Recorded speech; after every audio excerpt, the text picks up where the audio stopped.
क्या दोस्तों आपको भी नॉट रजिस्टर्ड ऑन नेटवर्क आ रहा है? खास करके ये सैमसंग का M31 है और आप देख सकते हैं जब भी मैं कॉल कर रहा हूँ नॉट रजिस्टर्ड ऑन नेटवर्क आ रहा है। तो ये क्यों आ रहा है और इसका कैसे सॉल्यूशन करना है ये आज के एपिसोड में देखेंगे। तो चलिए दोस्तों फटाफट की स्टाइल में ये एपिसोड शुरू करते हैं। उससे पहले आप सब्सक्राइब बटन दबाकर घंटी में ऑल ऑप्शन दबा दीजिए। कई बार नेटवर्क की जो प्रॉब्लम है ना वो 2-3 तरीकों से पहले तो ठीक की जा सकती है, वो ट्राई करिए। फ़ोन को रिस्टार्ट करिए, ठीक है, शायद हो जाए तो ठीक है, क्योंकि कोई भी सेटिंग गड़बड़ होगी तो वो ऑटोमेटिकली रिस्टार्ट में सेट हो जाती है। फ़ोन को स्विच ऑफ करके 5 मिनट बंद रख के फिर ऑन करके देखिए, फिर भी ठीक है। अगर नहीं होता है तो भी दूसरा आगे का रास्ता मैं बताता हूँ। और सबसे आसान तरीका है, सबसे पहले फ़्लाइट मोड में डाल के देखिए, 2 मिनट रुकिए और फिर फ़्लाइट मोड से फ़ोन निकालिए। सारे नेटवर्क रीसेट हो जाते हैं और आपका फ़ोन का जो ये कॉल करने का है वो चला जाता है दिक्कत। तो ये करके देखिए, अगर इसके बाद नहीं होता है तो अब हम आगे की बात करते हैं। आपको नेटवर्क सेटिंग में चला जाना है, ठीक है। यहाँ से आपको कोई अगर एप्लीकेशन नहीं मिलती तो सेटिंग में चले जाइए। सेटिंग में आप लिखेंगे नेटवर्क, ठीक है, नेटवर्क हम लिखेंगे। यहाँ देखिए मैंने नेटवर्क लिखा हुआ था। नेटवर्क लिखने पे रीसेट नेटवर्क सेटिंग आ रहा है, हम इस पर क्लिक करते हैं। रीसेट ऑल सेटिंग, ठीक है। तो हमारी जितनी भी सेटिंग है उसको रीसेट कर देना है। तो एक काम ये करिए, रीसेट ऑल सेटिंग। अभी ये पिन मांग रहा है तो हम हमारा पिन डाल देते हैं, ठीक है, मोबाइल का। और देखिए रीसेट कर रहे हैं। अब ये सारी सेटिंग्स को रीसेट कर रहा है, इससे भी फ़ोन सेट हो जाएगा। चलिए देखते हैं इससे क्या हमारी प्रॉब्लम सोल्व होती है। पहली 3 प्रॉब्लम से तो मेरा प्रॉब्लम सोल्व नहीं हुई थी। अब मैं ये 4th वन ट्राई कर रहा हूँ और अब इससे हम ट्राई करते हैं क्या हो रहा है।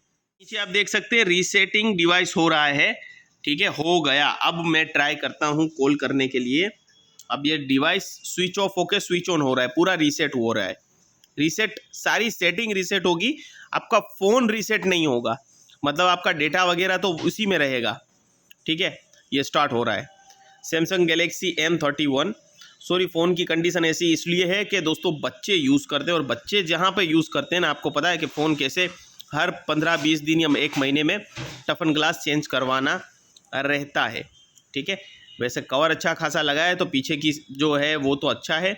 और इसकी कैमरा क्वालिटी भी दोस्तों इस फ़ोन की काफ़ी अच्छी है, M31 की। अब दोस्तों ये सेटिंग भी काम इसने नहीं किया है, ठीक है। सारे तरीके ट्राई कर लिए, कोई तरीके से भी वो जो आपको मैंने मेथड बताई वो नहीं जा रही थी। मैंने जितने तरीके बताए उससे आपका सॉल्यूशन हो जाएगा।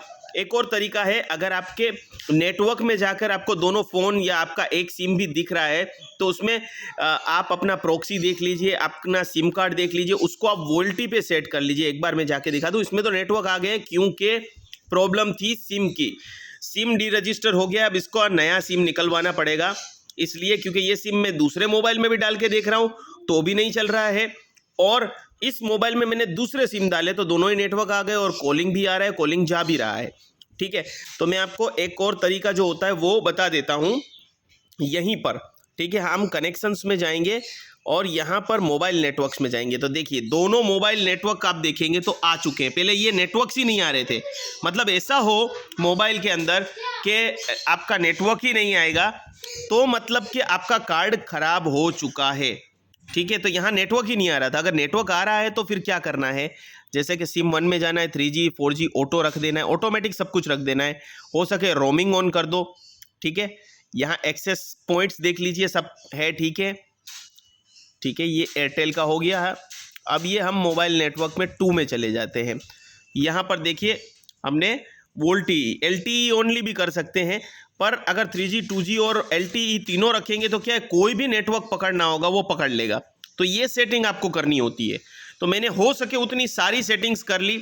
आपका एक भी सवाल का जवाब इस वीडियो के बाहर नहीं है, क्योंकि अब इस सिम के लिए फिर से मुझे रजिस्टर करवाना होगा, ठीक है, और मेरा काम जो है वो हो जाएगा। तो अब इस सिम के लिए फिर से डॉक्यूमेंटेशन करवाऊंगा, नया सिम लूंगा और डालूंगा, तो ये मोबाइल में इस सिम के साथ कोई प्रॉब्लम नहीं होगी। तो आई होप दोस्तों इस वीडियो से आपको सब कुछ सीखने को मिल गया होगा कि अगर नेटवर्क की इश्यू आता है आपके मोबाइल पे कॉलिंग का तो आपको क्या करना है। तो चलिए दोस्तों आज के लिए वीडियो में इतना ही।